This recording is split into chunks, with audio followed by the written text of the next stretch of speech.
Bonjour et bienvenue dans votre émission spéciale consacrée aux Jeux Olympiques d'hiver de Pékin. Aujourd'hui, j'ai le grand plaisir de recevoir sur ce plateau Éric Monin, vice-président de l'Université de Franche-Comté et directeur du Centre d'études et de recherche olympique universitaire. Le 12 novembre 2021, il a publié De Chamonix à Beijing, un siècle d'olympisme en hiver. En fait, il a publié une dizaine de livres sur l'olympisme. Éric Monin, bonjour. Bonjour à vous, merci beaucoup de me recevoir et très flatté d'être à Mandarin TV. Et c'est un honneur pour moi de vous recevoir. Alors pour commencer, Éric Monin, est-ce que vous pouvez nous présenter votre travail sur l'olympisme? Très bien, écoutez, avec grand plaisir. Depuis des années, donc j'ai le privilège de travailler sur l'olympisme et je crois que cette volonté, ce travail sur l'olympisme est devenu quelque chose de très important pour moi parce que j'ai découvert très tôt, dans les années 1980, un site, le site d'Olympie, le site antique d'Olympie en Grèce, dans le Péloponnèse. Et ça a été un véritable déclic, ce site avec notamment tous ces anciens champions antiques tels que Théogène de Thasos et bien d'autres. Tout simplement, j'ai mené des études sur cette thématique depuis à peu près les années 80. Et d'ailleurs, vous êtes professeur d'université. Est-ce que vous pouvez revenir sur ce travail d'enseignement? Oui, alors c'est quelque chose qui va de pair, parce que l'olympisme, c'est un objet de recherche très important parce que ce qu'il faut bien comprendre, c'est que l'olympisme est un objet frontière, un objet balise. Ça veut dire que des acteurs totalement différents les uns des autres peuvent y retrouver ce qu'ils ont envie de chercher. Des urbanismes, des coachs, des sportifs, des nutritionnistes. Et donc tout cela prend sens, notamment à l'université, et c'est la raison pour laquelle ça devient un véritable objet de recherche, notamment aussi bien en sciences humaines et sociales qu'en sciences, je dirais, biologiques, sciences physiologiques et bien d'autres. Je vois que vous êtes polyvalent, Vous avez été un sportif de haut niveau, on va y revenir plus en détail. Vous enseignez et puis vous vous passionnez pour plein de choses.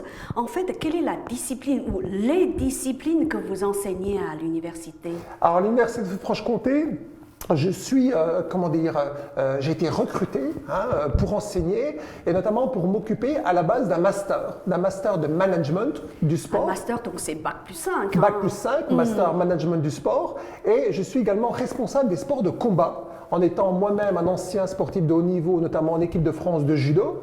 Donc en fait, il m'est revenu d'organiser les enseignements des sports de combat et notamment du judo. Alors ce qu'il faut savoir, c'est que dans mon université, nous avons une antenne qui s'appelle l'UFR STAPS de Besançon, où on organise les enseignements de l'enseignement du sport, et nous avons environ 1600 étudiants qui vont tous passer par un enseignement de judo, judo pratique, judo théorique, et également des enseignements beaucoup plus larges qui vont toucher à l'olympisme et au judo. Dans quelle discipline excellent les sportifs de Besançon alors? Alors, je dirais que ce sont des sportifs qui touchent à plusieurs types de sports, notamment les sports de combat dont je viens de parler, mais nous avons également, parce que Besançon est en altitude, et notamment nous avons des montagnes tout proches, donc nous avons beaucoup de skieurs, de ce que j'appellerais du ski nordique et du ski alpin. Voilà. Alors, vous êtes ambassadeur de la Semaine olympique et para-olympique pour Paris 2024. Quel honneur! Est-ce que vous pouvez nous en dire plus? Oui, en fait, ça a du sens. C'est quelque chose qui est très important parce que la Semaine olympique et paralympique, la SOP, a été créée en 2017 par Paris 2024. Et avec mes recherches, qui datent environ d'une trentaine d'années, j'ai toujours mené de front une recherche sur le sport, l'éducation et la culture. Et cette semaine olympique et paralympique a du sens pour moi. Et Paris 2024 m'a nommé, avec quelques autres personnes, ambassadeur pour tout simplement propager, dynamiser en quelque sorte cette semaine olympique et paralympique. Alors ce qu'il faut savoir par exemple, c'est que dans mon université, nous aurons en fait 4 événements très importants, notamment dans des bibliothèques où on va accueillir à peu près 2500 élèves.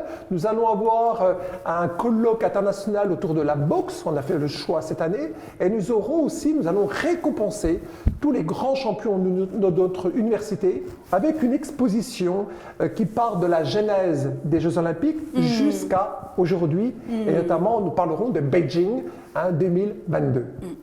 Alors, l'année dernière, aux Jeux Olympiques de Tokyo, vous avez eu l'honneur de porter la flamme olympique. Est-ce que vous pouvez revenir aussi sur cet événement qui a dû marquer votre vie? Alors, vous avez absolument raison, ça a marqué ma vie.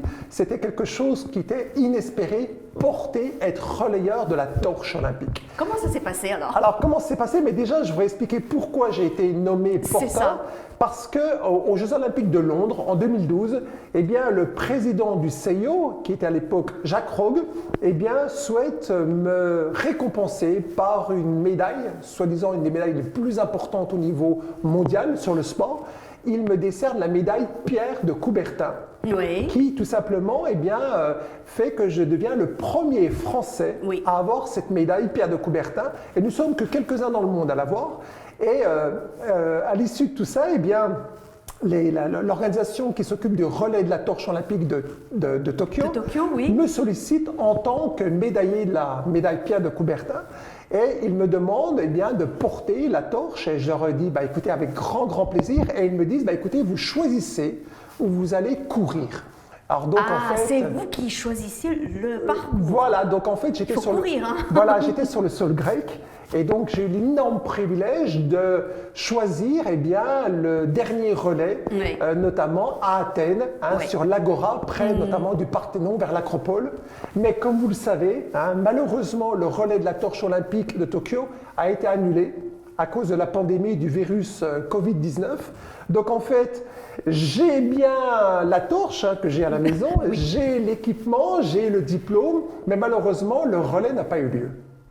Voilà, donc en fait une frustration, mais bon. quand même un énorme privilège parce que aujourd'hui la torche c'est un véritable vecteur, un ambassadeur. C'est ça. Et je fais beaucoup d'écoles, je fais beaucoup d'émissions justement pour montrer un petit peu eh bien, cet emblème qu'est la torche olympique. Que signifie pour vous la torche olympique? La torche olympique, ça symbolise, je dirais, l'olympisme.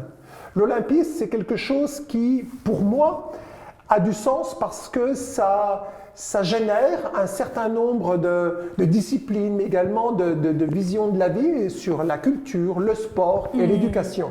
Et c'est ça, en fait, que ce symbole de la torche, mais également l'union entre les hommes, les femmes, mais également entre les nations. Et c'est ça qui est très important, c'est que comme durant l'Antiquité, on envoie des messagers pour dire bien les Jeux vont se tenir durant l'Antiquité grecque, eh bien c'est la même chose.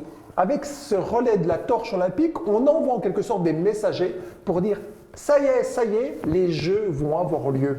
Et c'est ça en fait qui est très important, c'est que c'est un véritable vecteur, je dirais, de pacifisme, de trêve olympique. Et d'espoir. Et d'espoir, ça veut dire que voilà, on met une parenthèse un petit peu peut-être au conflit, peut-être aux idéaux, peut-être à plein de choses, où globalement, eh bien, voilà, il y a quelque chose qui va arriver, tout le monde se retrouve dans une logique non plus de guerre ou d'idéologie, mais dans une logique, eh bien, simplement de confrontation pacifique.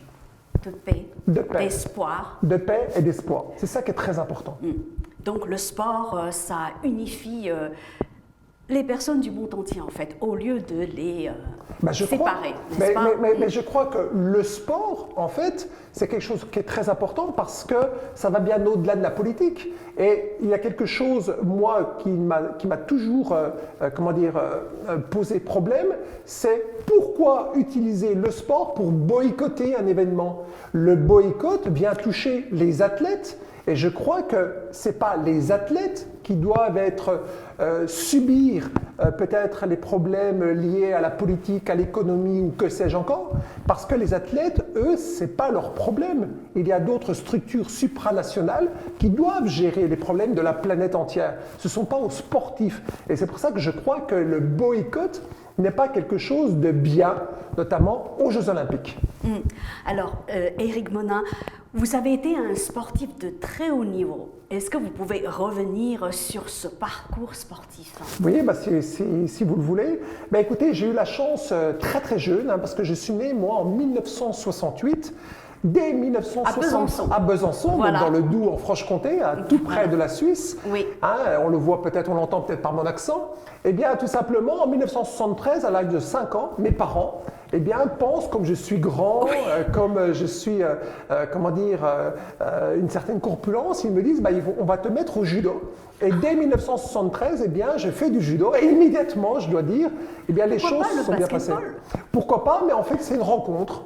C'est une rencontre avec une personne, avec un professeur qui travaille avec mon papa. Et donc, tout simplement, il dit, bah, écoute, emmène ton fils. Et globalement, eh bien, il a un potentiel, on va faire quelque chose. Et donc, en fait, très rapidement, eh bien, j'ai eu une ceinture blanche, ceinture jaune, ceinture marron, et après ceinture noire. Donc, vraiment, j'ai été très, très vite. Et j'ai gagné plusieurs médailles au Championnat de France, au Championnat de France national, et même champion de France. Et après, j'ai été champion de France. Voilà. Et après, félicitations. Merci, merci. Et après, donc, j'ai été notamment en équipe de France plusieurs années, et pas très loin d'ici, à l'INSEP. Donc, je m'entraînais là-bas, à l'Institut national du sport, de l'excellence et de la performance. Et donc, en fait, un souvenir très fort en moi parce que bien, je fais du judo avec de grands champions, avec des champions olympiques, tel Angelo Parisi, Thierry Rey. Je fais le tournoi international français, et là je rencontre des athlètes qui viennent de partout, des Chinois, des Coréens, des Japonais, des Brésiliens, des Tunisiens, enfin de toutes les nationalités. Et ça devient en fait une ouverture aussi sur le monde. Une ouverture sur le monde où je m'aperçois que le sport eh bien, est une véritable opportunité pour s'ouvrir sur le monde, mais également sur d'autres cultures. Et c'est ça qui est très très important. Et ça m'a permis de voyager beaucoup, et notamment d'aller en Chine. Mais justement, c'est la question que j'allais vous poser. Vous avez beaucoup voyagé, oui. Et ça se sent d'ailleurs à travers vos propos. Vous avez un esprit d'ouverture, on va dire, très très large.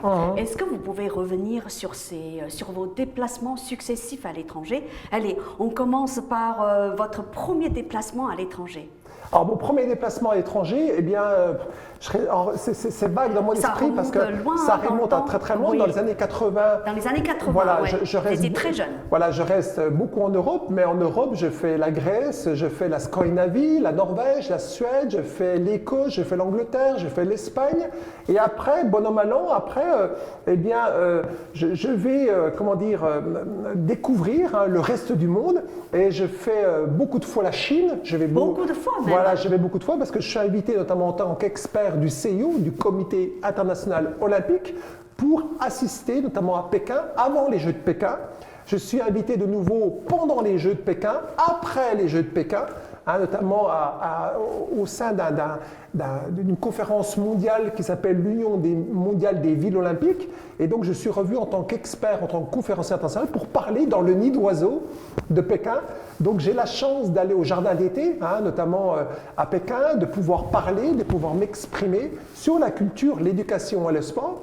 Et tout ça fait que à chaque Olympiade, eh bien, je suis missionné pour partir notamment dans plein de pays du monde, à Corée du Sud, j'ai été plusieurs fois à Pyeongchang, à Gangneung, pour aller travailler notamment sur la francophonie et l'olympisme, parce que comme vous le savez, la première langue officielle du CIO, c'est le français, et après l'anglais, le français, c'est la langue qui domine, notamment s'il y a un équivoque sur le français et l'anglais, c'est le français qui prime. C'est le français qui l'emporte. C'est le français qui l'emporte, donc la francophonie est très très précise. Et donc après, je suis allé beaucoup de fois, notamment au Japon, à Tokyo, à Sapporo, à Nagano, etc. etc. Et puis là, très prochainement, donc je commenterai les Jeux Olympiques de Beijing pour Eurosport, c'est moi qui les commente. On va vous suivre. Voilà, mais malheureusement, je ne serai pas à Beijing, je serai dans les studios d'Eurosport à Paris, et donc c'est moi qui vais commenter la cérémonie d'ouverture, c'est moi qui vais commenter la cérémonie de clôture, comme à Tokyo. Voilà, c'est moi qui fais les cérémonies, et juste après, je pars en Israël, pour justement travailler. N'arrêtez pas en fait. Voilà. Et une semaine après, je repars en Arabie Saoudite, pareil, pour pour travailler sur la francophonie olympisme. Et quelques semaines après, je pars en Colombie, voilà, à Bogota, toujours pareil, hein, pour travailler avec les universités, les étudiants sur olympisme et éducation. Et tout à l'heure, dans quelques heures, hein, je partirai à la mairie de Paris, où là est organisée notamment une exposition, une très belle exposition sur les affiches olympiques. Les affiches olympiques. Ouais, et les affiches artistiques, parce que nous avons des affiches officielles. Elles sont françaises?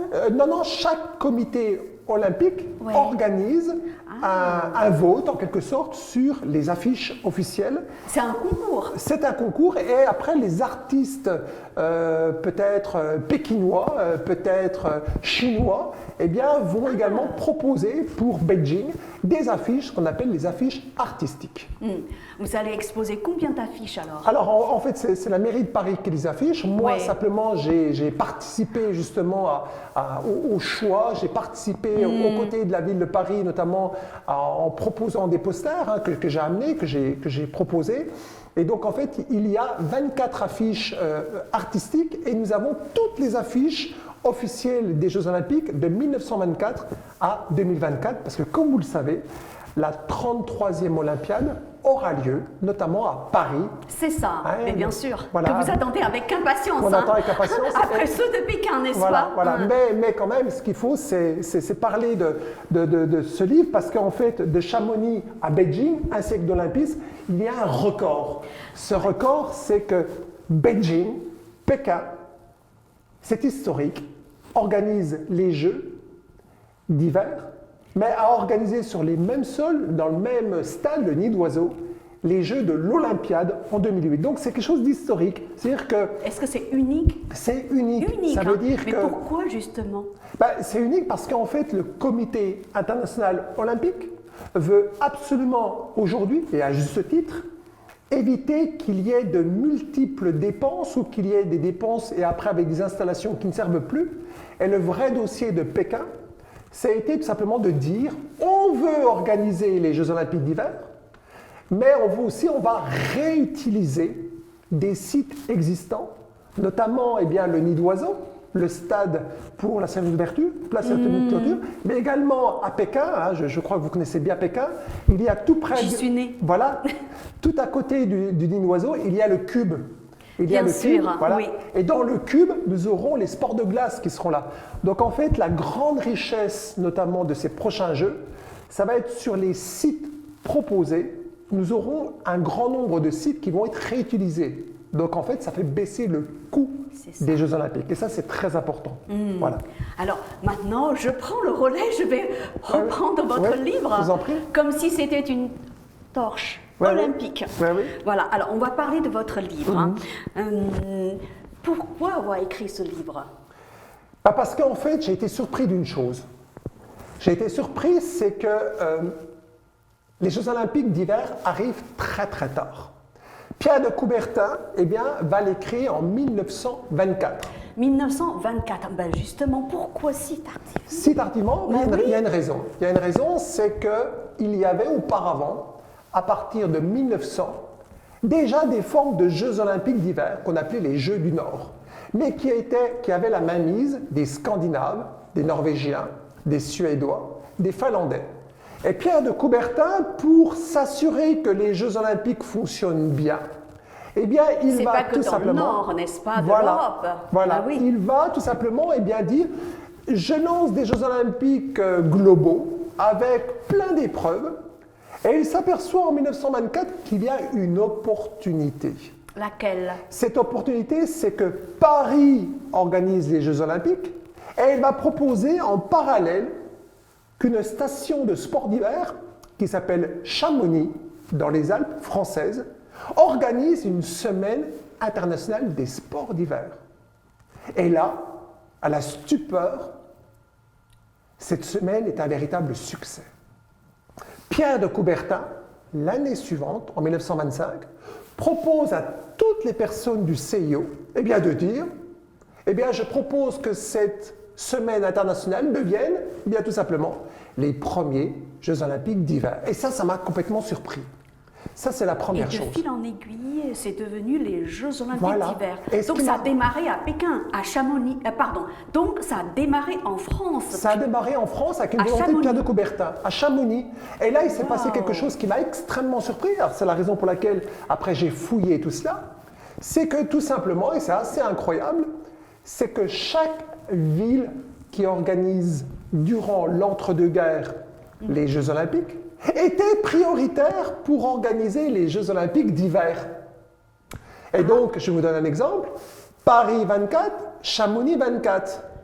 1932, Los Angeles. 1932, Lake Placid aux États-Unis. 1936, Berlin. 1936, Garmisch-Partenkirchen. Il y a sauf une exception, c'est 1928. Les Jeux Olympiques se déroulent aux Pays-Bas, à Amsterdam. Et là, eh bien, tout simplement, eh bien, ils décident, les organisateurs, de ne pas organiser les Jeux Olympiques d'hiver parce qu'il n'y a pas de montagne, parce qu'il n'y a pas d'infrastructure.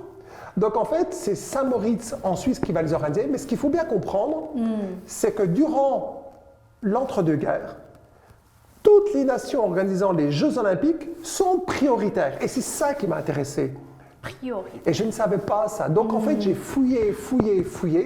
Et ce que j'ai voulu faire aussi, c'est tout simplement eh bien, illustrer au maximum Il y a beaucoup de photos. hein. par un Combien il y en a grand nombre de photos. Oui. Il y en a plus de 300. Plus de 300 Il y en a, photos. il y a plus de hein. 300 photos et les premières photos qui sont très très intéressantes, ce sont On en va fait des montrer photos, ce sont des photos sur verre. Voilà, comme celle-ci, hein, Oui. où nous avons des patineurs. Alors vous hein. allez nous expliquer ce que c'est. C'était sportif. Hein. Voilà, c'est des Et sportifs. les tenues étaient très Eh différentes oui, de celles d'aujourd'hui. Eh oui, c'est-à-dire que globalement, eh bien, on n'est pas sur ce qu'on appelle le marketing, le merchandising sportif. On est sur des passionnés hein, qui ont l'amour en quelque sorte de cette danse sur glace et qui vont tout simplement s'exercer. Voilà, donc les photos que vous montrez, eh bien, on a des patineuses avec des grandes jupes, donc vous imaginez, c'est très peu confortable. Ben justement. Voilà, mais on est dans une logique, je dirais, plutôt de pratique au sens bien-être, au sens épanouissement. Ce qu'on dirait aujourd'hui, on parlerait d'hédonisme, de recherche de plaisir. C'est On ça. se fait plaisir. Et en fait, ce livre, eh bien, très rapidement, eh bien, on va passer à des photos, je dirais, en noir et blanc. Et on va après arriver eh bien, à des photos Photos en couleur. en couleur qui montrent, eh bien évidemment, je dirais, la volonté de montrer eh bien, les prouesses techniques, mais aussi eh bien, le professionnalisme. Le professionnalisme qui arrive dans ces pratiques avec les images, avec des photos qui sont complètement nouvelles. Hein, là, ici, on voit notamment l'entrée de l'équipe chinoise aux Jeux C'est ça. Olympiques. Et on s'aperçoit que on n'est plus du tout dans la même logique. On passe d'une pratique de l'amateurisme au professionnalisme. Et donc la Chine, la République populaire de Chine, eh bien, rentre aux Jeux Olympiques, notamment aux Jeux Olympiques d'hiver, à partir de 1979. Voilà.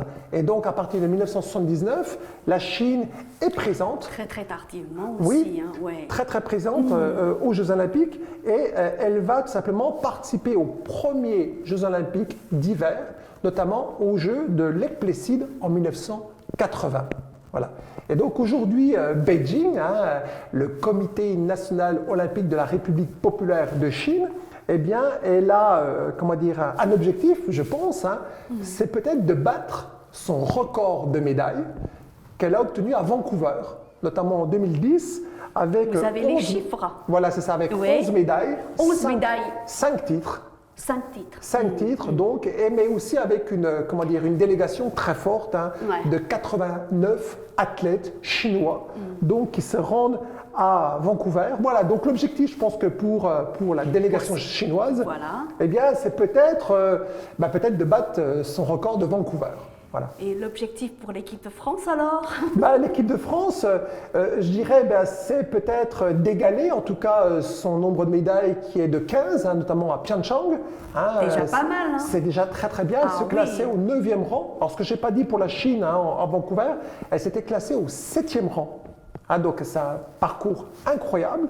Hein, et je crois que voilà, la France, je pense que son niveau à elle, effectivement, nous sommes entre 8 et 10e place avec à peu près entre 10 et 20 médailles hein, qui caractérisent un petit peu sa place au niveau mondial. Voilà. Vous avez passé combien de temps à écrire ce livre? En fait, je dirais c'est des recherches qui ont été accumulées tout au long des années. Hein. Parce que vous êtes un grand spécialiste de l'olympisme, ce qui fait que pour vous, ça ne devait pas représenter beaucoup de difficultés pour écrire oui. un livre comme celui-ci. Alors effectivement, toutes les personnes qui me connaissent disent c'est un passionné. Ben oui. C'est un passionné, c'est un vrai. Mais quand vous parlez, déjà, je vois que vous parlez avec passion. Hein. Voilà, donc en fait, je ne vous cache pas que c'est pas forcément ennuyeux pour moi, hein, parce que je vais vous faire une petite confidence. Hein. Ben oui, Hein, mes enfants disent « Papa, il est toujours sur l'ordinateur en train de travailler. » Travailler. Pour vous, travailler, ce n'est pas du tout, on va dire, une corvée. Hein. Non, c'est pas un une corvée. plaisir. C'est un plaisir parce que, en fait, moi, il me semble que comment dire, découvrir des choses, faire des choses dans la journée, avoir des objectifs, des projets, eh bien, oriente en quelque sorte un petit peu notre vie.